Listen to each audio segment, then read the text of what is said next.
Hello student, हमारा जो genetics पढ़ रहे हैं हम लोग, सेल बायोलॉजी एंड जेनेटिक्स की जो बुक चल रही है उसमें हम लोगों ने लास्ट क्लास में जेनेटिक्स कंप्लीट पढ़ लिया था। लास्ट जो हमारा टॉपिक था वो जेनेटिक्स में वो था sex determination in man. Sex determination in man के थ्रू आउट हम लोगों ने कंप्लीट जेनेटिक्स पढ़ ली थी। अब जो हमारा टॉपिक है, नया टॉपिक है सेल बायोलॉजी। हम लोग जो आज स्टार्ट करेंगे वो पढ़ेंगे सेल बायोलॉजी के बारे में। तो अपनी जो आज की जो क्लास है वो क्या है, सेल बायोलॉजी।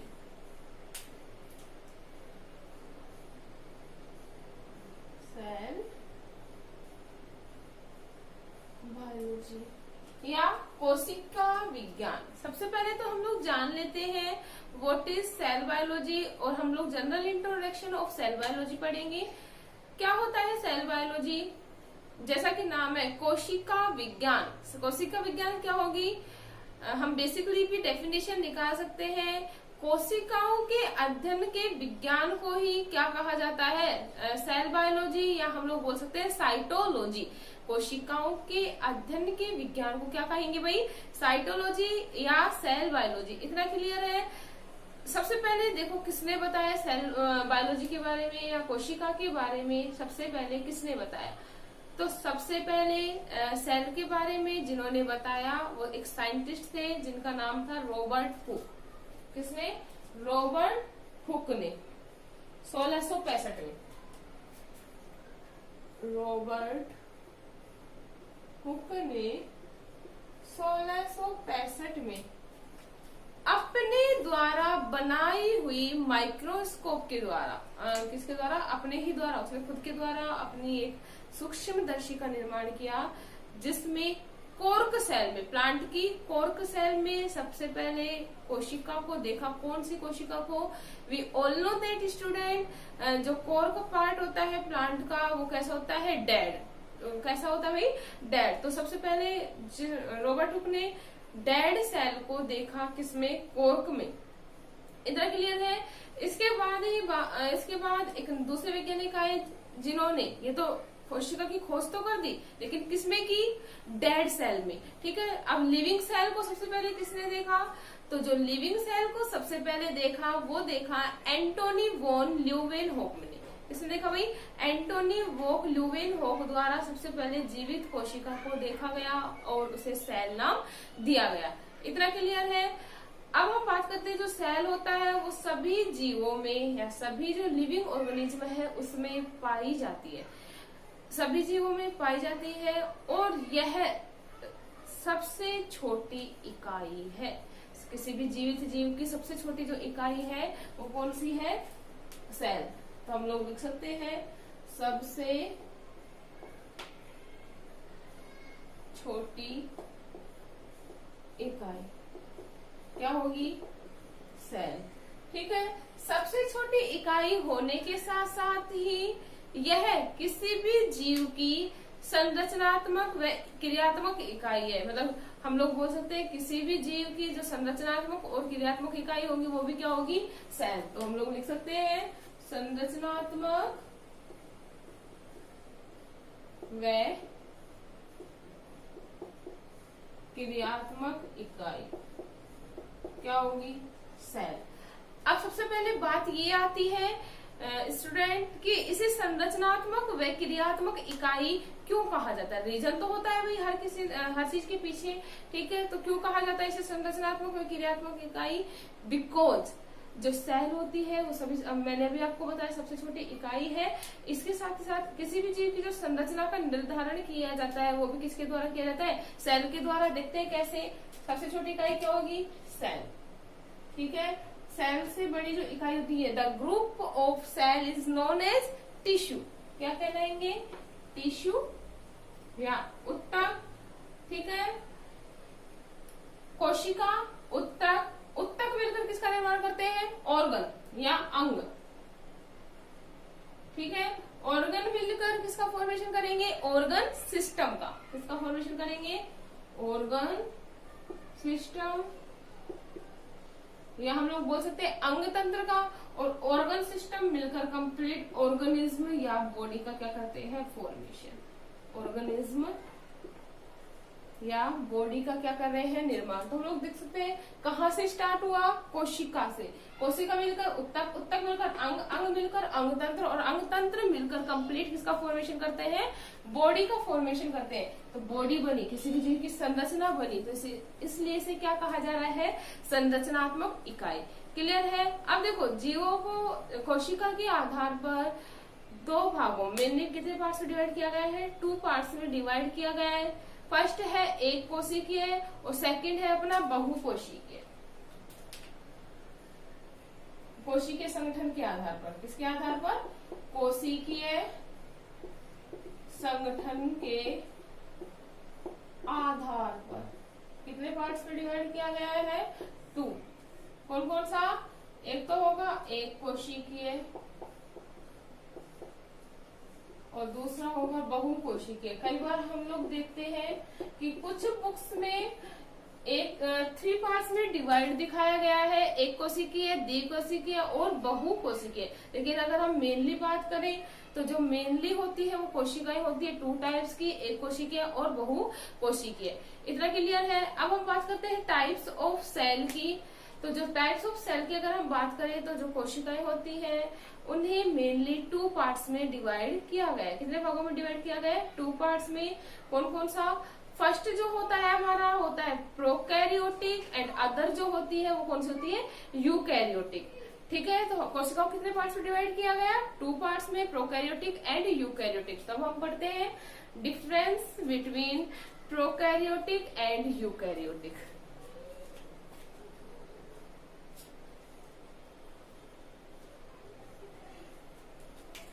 प्रोकैरियोटिक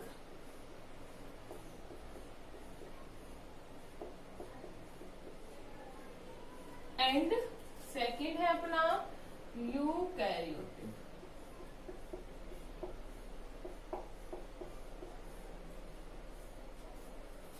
क्लियर है। तो सबसे पहले हम लोग जान लेते हैं what is prokaryotic and what is eukaryotic. We all know that student कि सबसे पहले जब जीव की उत्पत्ति हुई, हम लोगों ने बहुत सारी थ्योरियां पढ़ रखी हैं जीव की उत्पत्ति के बारे में, जीवात जन्म की थ्योरी, और भी ऐसी थ्योरियां हैं जिन्हें हम लोगों ने पढ़ रखा है। तो हम लोगों ने पढ़ा है थ्योरियों में कि जीव की उत्पत्ति सबसे पहले एक कोशिकीय जीव से हुई, वो भी किसमें, जल में, एक कोशिकीय जीव से हुई। तो जो एक कोशिकीय जीव जिन्हें हम नग्न आइज के द्वारा नहीं देख सकते, मतलब जो प्रिमिटिव जो जीव हैं उनकी बात कर रहे हैं, उनमें जो कोशिका जो पाई जाती है वो पाई जाती है प्रोकैरियोटिक टाइप की कोशिका। किस टाइप की पाई जा रही है भाई, प्रोकैरियोटिक टाइप की कोशिका पाई जा रही है।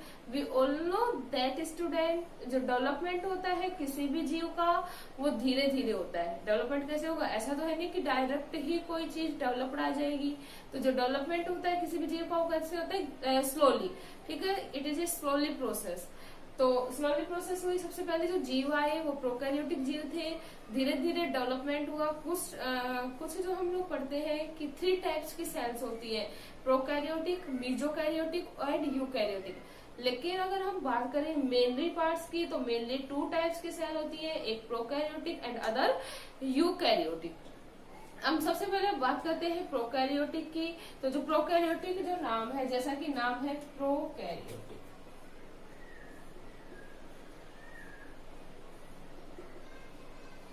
जो प्रोकैरियोटिक जो वर्ड है वो ग्रीक भाषा से लिया गया है, जिसका मतलब होता है प्रो का मतलब तो प्रो प्लस कैरियोटिक वर्ड से मिलकर बना है, जिसमें प्रो का जो मीनिंग है वो होता है प्रीमिटिव,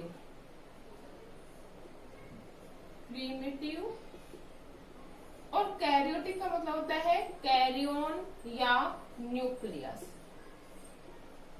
अगर हम हिंदी में बात करें तो मीनिंग जो निकलेगा वो कैसा निकलेगा, पुराना केंद्रक। तो पुराना केंद्रक मतलब आदिम प्रकार का, पुराना केंद्रक का मतलब क्या होगा भाई, आदिम प्रकार का केंद्रक। तो हम लोग बोल सकते हैं कि इन जीवों का जो केंद्रक होगा होती है, ये जो कोशिकाएं और कैसी है, आदिम कोशिकाएं, या हम लोग बोल सकते हैं पुरानी कोशिकाएं। ठीक है, आदिम कोशिकाएं होती है जिनमें वेल डेवलप्ड न्यूक्लियस नहीं पाया जाता, या सुविकसित प्रकार का केंद्रक नहीं पाया जाता। सुविकसित प्रकार के केंद्रक से मतलब होता है कि ये जो जीव होते हैं इनके केंद्रक के ऊपर केंद्रक झिल्ली का आवरण नहीं पाया जाता, या न्यूक्लियर एनवेलप क्या रहता है, एब्सेंट। जो केंद्रक होता है या जो जेनेटिक मटेरियल होता है वो होता है in the form of nucleoid, या केंद्रक आपकी फॉर्म में पाया जाता है। We all know that student. जो केंद्रक की संरचना अगर हम देखें तो इस प्रकार की होती है, डबल मेम्ब्रेन सेल ऑर्गेनल है, ठीक है, लेकिन इसके ऊपर कोई दोहरी झिल्ली का आवरण नहीं पाया जाता। जो केंद्रक होगा वो किसकी फॉर्म में होगा, केंद्रकाभ की फॉर्म में, मतलब दोहरी झिल्ली युक्त केंद्रक का क्या होता है, अभाव।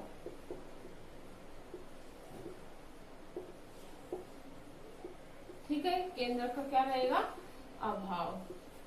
इसके साथ ही साथ अगर हम दूसरा बात करें इसके इम्पोर्टेंट कैरेक्टर की, तो जो दूसरा इम्पोर्टेंट कैरेक्टर है इसमें सभी दोहरी झिल्ली युक्त कोशिकांग एब्सेंट होते हैं।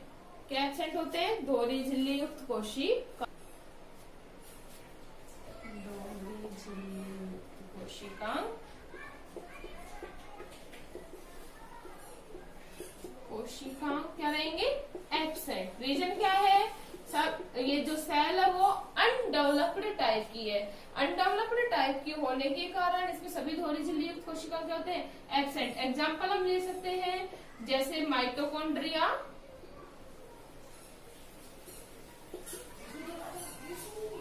माइटोकॉन्ड्रिया, क्लोरोप्लास्ट आदि जो है एब्सेंट रहते हैं। इसके साथ अगर हम नेक्स्ट बात करें कि इनमें राइबोसोम पाए जाते हैं। We all know that ribosome is protein factory. तो क्या होते हैं, राइबोसोम तो पाए जाते हैं, लेकिन जो राइबोसोम होते हैं वो होते हैं 70S टाइप की। तो 70S टाइप के क्या प्रेजेंट होते हैं, राइबोसोम, जो दो सब यूनिट में डिवाइड होते हैं 50S प्लस 30S। राइबोसोम की स्ट्रक्चर इस प्रकार से होती है, ठीक है। तो ये स्मॉल सब यूनिट, ये लार्ज सब यूनिट। तो जो स्मॉल सब यूनिट होती है वो होती है 30S, और जो लार्ज सब यूनिट होती है 50S टाइप की, ठीक है। तो ये स्मॉल सब यूनिट हो गई, ये लार्ज सब यूनिट हो गई। तो 70S टाइप के क्या प्रेजेंट होते हैं, राइबोसोम। अगर हम इसके जेनेटिक मटेरियल की बात करें, डीएनए की, तो इनका जो डीएनए होता है वो होता है सर्कुलर। डीएनए कैसा होता है, सर्कुलर।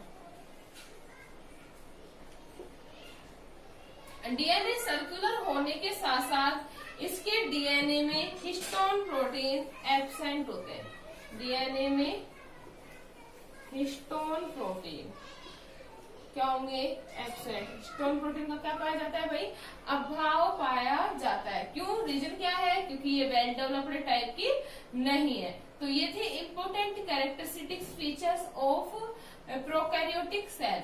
ऐसे तो बहुत सारे हैं, लेकिन अगर हम बात करें मेन इम्पोर्टेंट कैरेक्टरिस्टिक्स की, तो मेन इम्पोर्टेंट कैरेक्टरिस्टिक्स ये हैं। अब हम बात करते हैं यूकैरियोटिक सेल की। तो यूकैरियोटिक सेल जो है वो मॉडर्न सेल्स कही जाती है। क्या कही जा रही है भाई, मॉडर्न सेल्स कही जाती है। रीजन क्या है, क्योंकि ये डेवलप्ड टाइप की क्या है, कोशिका। तो इसका इम्पोर्टेंट कैरेक्टर क्या होगा कि इसमें जो केंद्रक होगा, सिंपल सी बात है, डेवलप्ड सेल है तो जो केंद्रक होगा वो कैसा होगा, सुविकसित प्रकार का केंद्रक। कैसा होगा भाई, सुविकसित। जो केंद्रक होगा वो कैसा होता है, सुविकसित। सुविकसित प्रकार का क्या पाया जाता है, केंद्रक।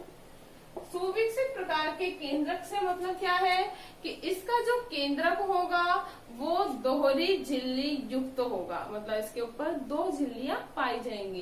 क्लियर है इतनी बात। नेक्स्ट अगर हम बात करें दोहरी झिल्ली युक्त सभी कोशिकाओं में क्या होंगे प्रेजेंट, दोहरी झिल्ली युक्त सभी कोशिकांग पाए जाते हैं। जैसे माइटोकॉन्ड्रिया,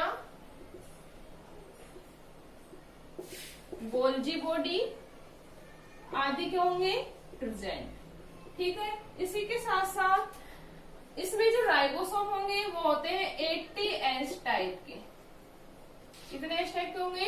80 एस टाइप के राइबोसोम पाए जाते हैं जो 2 सब यूनिट में डिवाइड होते हैं, 60 एस प्लस 40 एस। कितने एस टाइप के होंगे?